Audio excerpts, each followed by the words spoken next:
Today's episode is brought to you by Patreon. If you're interested in supporting the show, go to patreon.com/JoshuaRevelis and become a $2 backer today and get early access to the new episodes. I'll be leaving a link down in the description to the page, but for now, on to today's episode.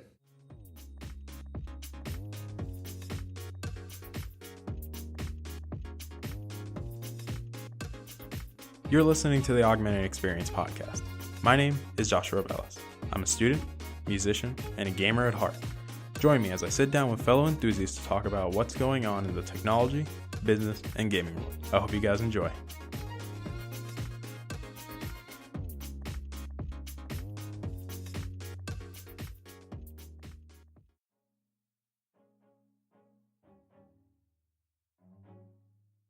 Alright everybody, welcome back to the show. My name is Joshua Revelis. I'm your host as usual. And before we start today's episode, I guess you guys can probably already tell I'm in a little bit of a better mood, especially after this weekend. Obviously, yes, it was prom weekend. I went home to go spend time with my girlfriend. Obviously, we celebrated our 1 year yesterday, so it was really great. So besides the whole point of the whole 1 year and celebrating that and that great occasion for me and my girlfriend, obviously. So we have a special episode today, essentially, because given that we almost ran into the same situation from last time's poll, because, okay, I'm going to say this now before we go into the episode. Y'all are really decisive or really back and forth when it comes to the topics, because sometimes I end up picking two topics that people want to hear, and the polls end up getting ties, and it's just funny to me to see them, like, overwhelmingly tie, especially because the last few polls before were all pretty one-sided. But that's not the point. Essentially, let's get to today's episode. So, as you guys voted, because obviously it was the winning vote, we're going to be talking about the whole Tesla and, well, not Tesla, but they'll be involved. So, it's really focused on Rivian and Ford and the team up that they're doing, essentially. So, if you guys remember a while back, when we did the Tesla versus Rivian video, well, yeah, if you publish it on YouTube, then it's a video. But you guys get the point. Essentially, the episode. We talked about Amazon pouring money into Rivian. And we talked about how, that's kind of interesting, especially because this is a startup company. And not that many people really invest that much in startups, especially because, the electric vehicle space is a very, very, I wouldn't say limited market, but I'd say that there's not that many big players inside of it. And I think that's what's really important is the fact that Rivian is getting all the support and the fact that now Ford, well, like I said, this is a news story that broke a while back. So I want us to read a little bit of a breakdown about it, just as like a summary about it, essentially. So the reason I brought up Tesla is because this story broke on the 24th of April. So this is like, I'd say about 2-3 weeks back. Don't quote me. So this was a while back, clearly. And what happened is on the 24th, when Ford announced the investment into Rivian, the day before, Tesla had announced that they had increased the range of the Model S and the Model X to 370 miles because of a software update. So that was interesting. And then obviously the 24th, so the day that news broke, the Ford announced that they would invest $500 million into Rivian and they will co-develop an electric pickup together. So obviously, this is really interesting, especially because not that many people would invest in a Rivian. Like a lot of people, when they think about electric cars, they think about Tesla, and we've already discussed this. Tesla has already built their brand; they've already built their name in the electric car industry, and obviously, yeah, many people are going to know who they are. And if you have like a large sum of money, then yes, you are probably going to buy one of their cars because electric vehicles are still not cheap, essentially. Like, I get it, $35,000 is cheap, but remember, they just recently axed that idea. So yeah, have fun not having a $35,000 Tesla. So we run into the same situation. Now, Rivian, as we talked about in that episode when we talked about the Rivian's coming out with an SUV and a pickup. So this is important because this is the first electric truck, and this is the one that has a lot of people interested, especially because if we want to focus specifically on the US market specifically, or I would say probably southern states more specifically, because pickup trucks are more common in the South compared to the North. I think many people will argue that, like, it just depends. Like, if your area supports it, and if you're doing, say, the workload that requires you to have a truck, then yes, you will have a truck. But obviously there's some people that probably have like huge trucks that they don't even need, but that's not the point. The Rivian, in my opinion, is very impressive in the specs, essentially. Now, it comes down to if they deliver them, because, like I said, we have to see if they deliver. Like, we've seen people driven it before, like, people have driven the car before, and so, but obviously not to the extent that we need to see it, as clearly, obviously. You know, that's why I said, like, in that whole episode talking about it, like, buying electric cars through the internet is not really an effective way of doing things, because people would like to drive the car and see how it feels. Because like I said, the feel of a car is different for everybody. That's just true, essentially. It's not the same as buying a phone. Like, you don't need to feel a phone to use it. Like, well, you're using it because it's in your hand, but you get the point. It's not the same way as using a car, because a car, you have to be comfortable while driving it, and you have to, you know, see how it feels to you, because that's kind of the whole thing that's built around buying a car. And with the Rivian, obviously, you know, it's the same situation, probably going to be sold online. But the fact that it's partnered with Ford, well, they're developing a car with Ford, but this partnership is important. Like, I was going to be a little bit hesitant to use the word partnership, but if you really look at the word, it coincides, essentially. So the fact that Ford is investing $500 million into Rivian, and they're going to co-develop an electric truck, which, keep in mind, Ford hasn't developed an electric truck specifically. They have like they have like some. I don't know if Ford really has an electric truck. Let's probably fact check that real quick, because I think that's probably important, because, you know, the fact that we want to see if Ford has an electric truck, or not an electric truck, but an electric car to begin with, that we need to see, essentially. So based on this, do I see anything? Nope. So yeah, Ford actually hasn't made an electric vehicle. Okay, so that settles that. So this is the first time Ford is making a truly electric vehicle. And obviously it's a pickup, which, as we all know, Ford trucks are very popular. Like, the Ford F-150 is a very popular truck. Like, most people would prefer driving that truck if they have a truck specifically. Like, it's just an amazing truck. It has, I would say, centuries of experience and car language behind it that makes it popular, essentially. So the fact that the main drawback to the Rivian that we talked about last time was that, yeah, it's pretty ugly. Like, I don't think we can argue that. It looks pretty ugly to some people. Like, people that like trucks are like, yeah, that's pretty ugly. But the fact that you bring in Ford into the equation is making it a little bit interesting. But obviously, one thing that, in my opinion, that most people don't want to talk about is probably the reason why Ford didn't want to partner with Tesla, and instead they just chose Rivian. And some people say, well, you know, investing in Tesla is kind of a risky gamble.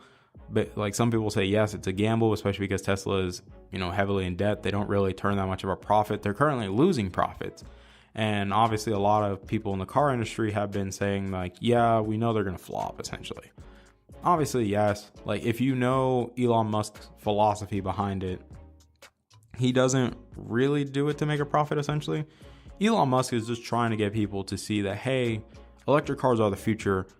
You know, I just want to be in that position that I can start pushing the movement so that people can start considering it more.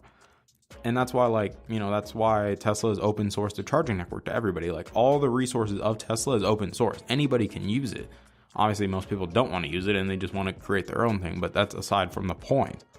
But I think the fact that a lot of the people in the car industry want Tesla to fail is my assumption on why they didn't want to invest in Tesla and they rather invest in Rivian, which obviously, yes, I think Ford is probably a little bit more confident investing in Rivian because, yes, it's a startup, it's getting a good amount of attention, and the fact that Amazon invested into them is also a good sign for Ford to go through with it. But the fact that they took it a step further and want to co-develop a truck with them, that's interesting, especially because we know that Tesla eventually, like, if you watch any of the, like, the interview MKBHD had with Elon Musk regarding that topic, they didn't specifically say that it was in the works, but they hinted at that they're looking in that direction, essentially.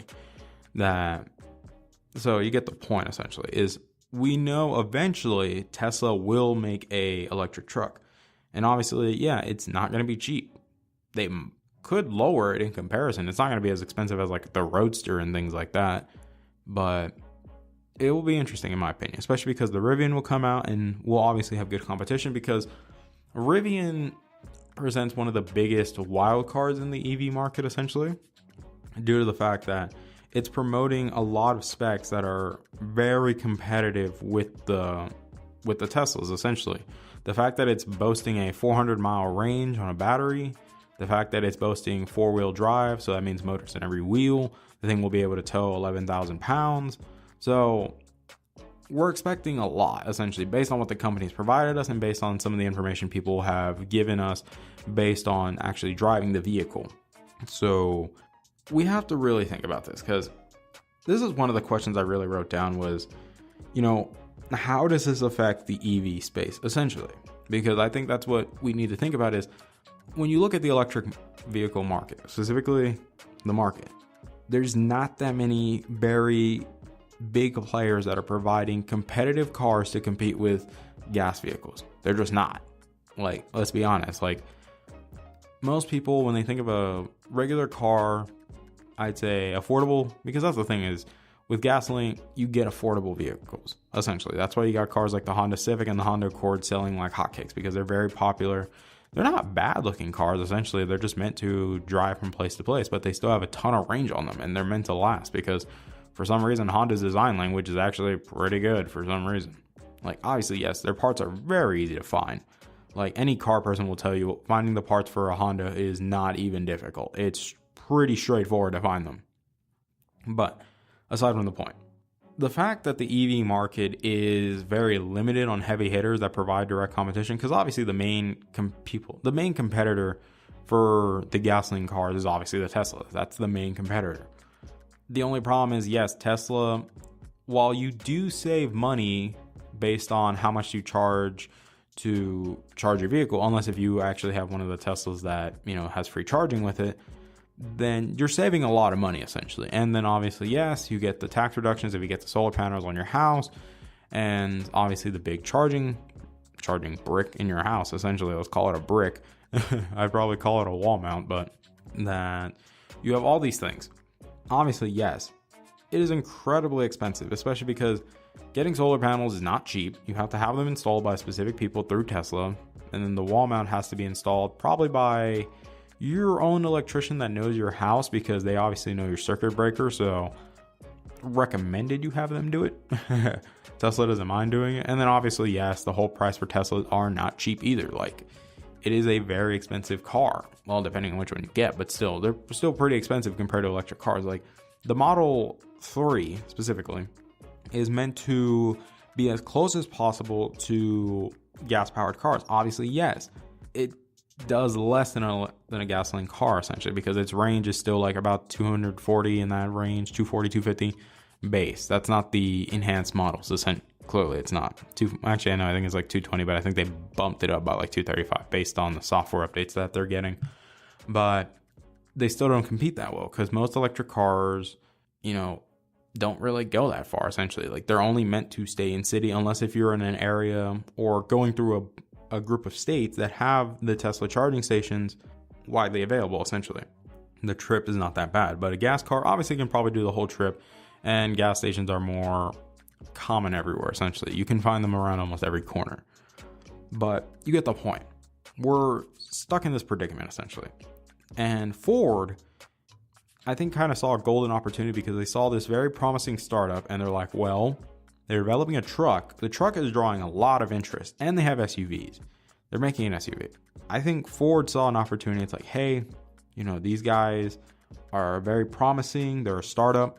They're very open about the information they're providing. They've already have people test driving this car. They probably even had people from Ford drive it. They probably did. Let's be real. Like, especially because if they're co-developing a car, they want to understand the design language behind it. But obviously, Ford is going to bring their design language over to Rivian and share with them their like centuries worth of experience with them, essentially. And I think this is what's interesting, is because Ford I would say they never really wanted to get into the EV space. I'm not going to go that far and say that they didn't, but the fact that there wasn't a compelling reason to go in the space, I think that's what the main reason, because they're not scared of Tesla. Like, Tesla is not really turning a profit. They're losing profits, and Ford is still making a profit. Like, they make one of the most popular trucks on the planet, essentially.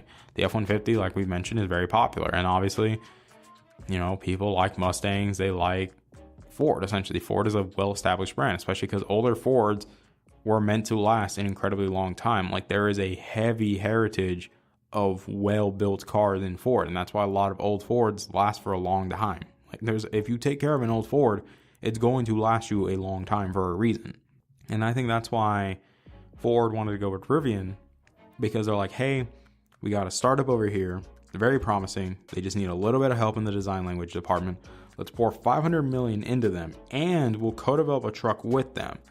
So this will be Ford's way to ease their footing into the EV space, because when Ford makes a transition into the EV market is when we start seeing all the bigger names start jumping on it. Like, we already have Porsche making one, we have Mercedes making one, but you get the point. Is like, I feel like Ford is probably the main one people are waiting to see if they do the jump. Like I said, it's a well-established brand. It already has a huge following, essentially.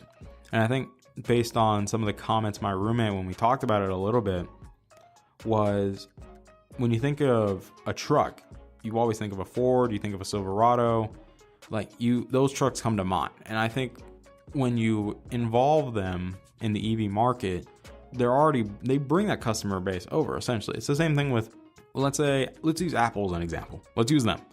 Apple, obviously iOS is very popular. It's used by billions of users, clearly. It has tons of people using them. Like, I can't even begin to imagine. There's so many people that have iPhones. And as a result, Apple's like, well, let's create services for the iPhone, and those customers will already be used to it, so they'll probably just use them. And obviously, that's how we went from iTunes to Apple Music. Like, it's kind of straightforward in that sense, especially. It's like, I get it, iTunes and Apple Music, iTunes is there if you want to own the music, and Apple Music is there just for streaming, but you get the point, essentially. They did that, and yeah, they're making a killing off it, essentially, because it's not only is it their software, it's on their platform, so they're reaping all the benefits for it, essentially. And then obviously you got Apple TV Plus coming out, and then you have Apple News Plus coming out, and then et cetera, et cetera. You get the point, essentially.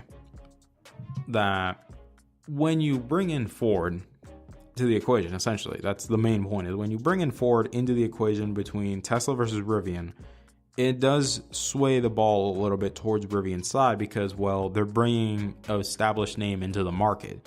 And I think once Ford sees how well the Rivian truck does, and probably even the truck that they co-develop with them, when they see how well they do, essentially, if it's a success, let's say if it is, then yes, I do believe a lot of the car manufacturers are going to start transitioning in that direction. And then once you have all those resources and car factories, essentially, yes, I do believe that, yeah, then by then, electric cars will become affordable, but you have to get everybody on board, essentially.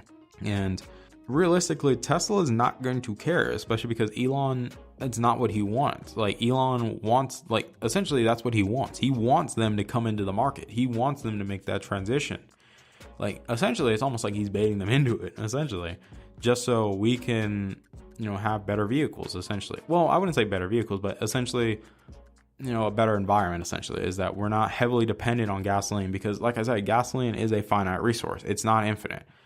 So the fact that electric energy, in theory, is infinite, because, well, creating it, obviously, solar energy is considered infinite because it's powered by the sun, or, well, depending, it is considered finite because the sun does have a lifespan, but obviously the odds of it running out in our lifespan is probably negligible. It's probably never going to happen.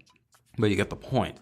Elon wants people to come into the market. He wants Honda, he wants Ford, he wants Mercedes, he wants Porsche, he wants Chevy. He wants all these big players in the market is what he wants.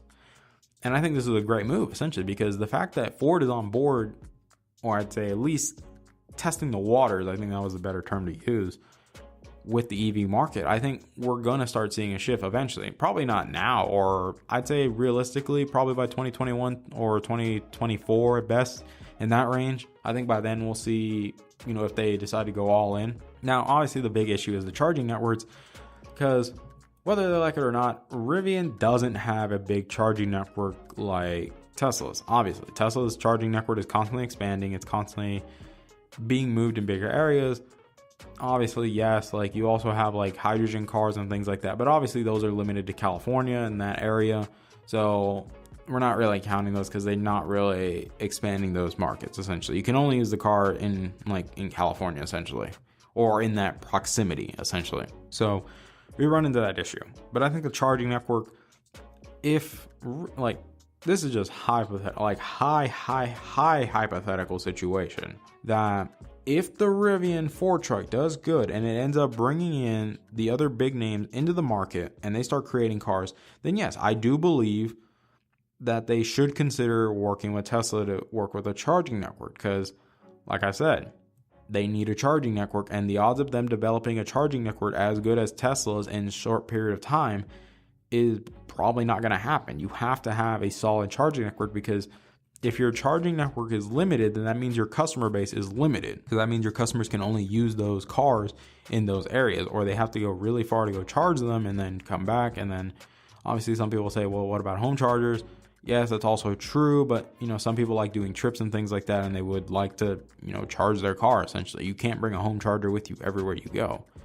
So I think that's obviously a main thing. I think that's probably a smart choice, really. If like I said, everything's open source. Tesla has everything open source. Everyone can use it if you want to. Obviously, people don't want to, and that's, in my opinion, it's foolish, but I think once we get the big players, I think they might reconsider. And another thing we have to realize is the fact that the truck is going to be co-developed with Ford. Obviously, you know what that means. It's going to be built in Ford's factories, because Ford has a ton of factories. Like, they can manufacture cars like hotcakes. Like, they can pump them out, and they're all well built too. So that's another big thing that we should keep in consideration. But like I said, when we talk about the EV market going forward specifically, because I want to end with this question, essentially, where do I see the EV market going from here? In my opinion, I feel like we're going to start seeing a shift in the EV market. I think, I'm not going to say that it's going to impact Tesla, because like I said, Tesla already has an established name and everything, and they're not in it to succeed, essentially. If Tesla flops, Elon's not going to care. Elon mainly cares about getting people to consider the idea of switching to EV vehicles. That was the whole point of Tesla. Obviously, it's a little bit different with SpaceX, because with SpaceX, obviously Elon's trying to compete with NASA and, make traveling to space more affordable, essentially, and not rely heavily on NASA. But with the EV market, specifically let's focus on the EV market. The EV market, to me, I feel like has a lot of room to grow, especially now that Ford is dipping their toes in the market. To me, this is interesting. Like I said, the fact that Ford is dipping their toes in the water of the EV market shows that there's an interest there.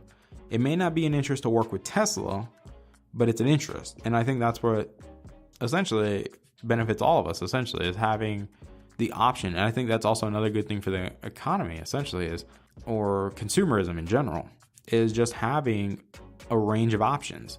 Like, if you present people the option, okay, would you drive an electric Ford truck or would you drive a gasoline Ford truck? And you show that they're the exact same thing, like pound per pound, same thing. They look the exact same thing, or exact same way. And they basically can do everything the exact same. The only difference is one is pure electric, the other one is pure gasoline. I think if we make the electric truck cheaper, or if we find a way to make it cheaper, so I think it overall will be cheaper because of Ford, because of the manufacturing costs and everything. I think a lot of people would probably start switching a little bit more. And then once, I'd say, the other brands start seeing Ford's electric truck sell well, then they'll start switching in. They'll start investing a lot of money into, like, I don't know, maybe Rivian too. They might pump money into Rivian and then build it up and then use that as a base. And then, then essentially Elon gets what he wants, essentially, was to get the big players in the market to switch to EV. And essentially we end up getting what Elon wanted, essentially, was the market considering EV as an option. And I think that's what we should also consider as well, because like I've said, my dream car is to have a Tesla one day. Obviously, I don't know by then if Tesla will be around, if I even get the opportunity to buy one, essentially, if I end up getting my job in engineering, because I'm not guaranteed that. Like I said, nothing's guaranteed in life, kids.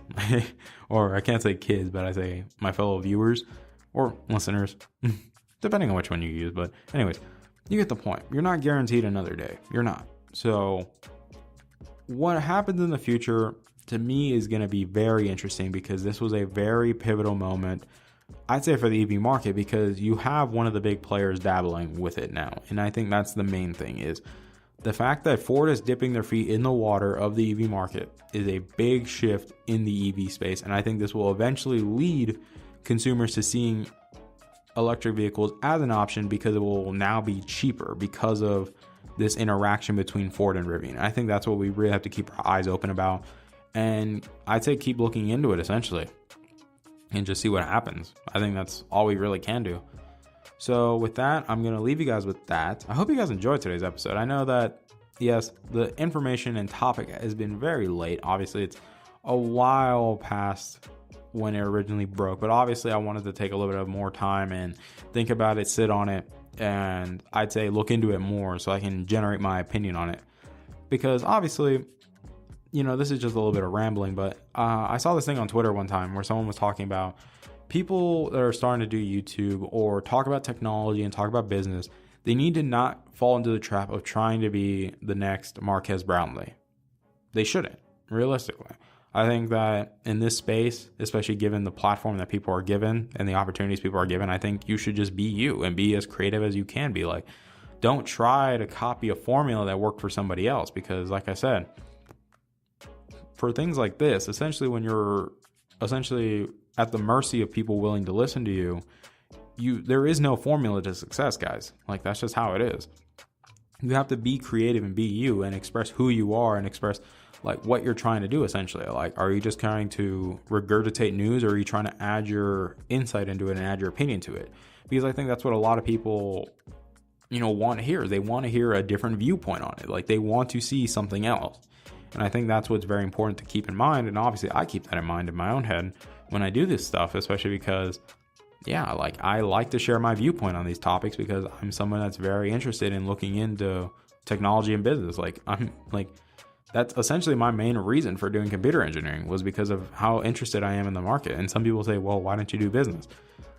To me, it just didn't fit the bill, essentially. I like being useful with my hands. Obviously, yeah, my mom has a master's in business, but I ended up wanting to do engineering more because I just like being useful with my hands. And I like doing things. I like being creative, essentially. But enough of me rambling. I hope you guys enjoyed. Thank you so much for listening to the episode again.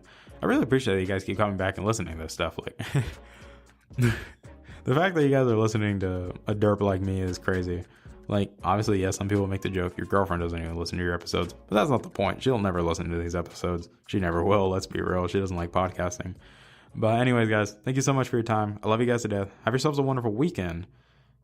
And wish my friends, specifically my Cal group, and then people inside of my Cal group that are going to be taking different finals this week. I hope you guys wish us luck, that everything goes well. Keep us in your thoughts and prayers, that everything can go well, that we do well on our finals, and that, yeah, we can finish this semester strong, because obviously this is my first year of college, and it's been a blast. So I hope you guys enjoy. Thank you so much. I love you guys to death. Take care of yourselves, guys. Peace.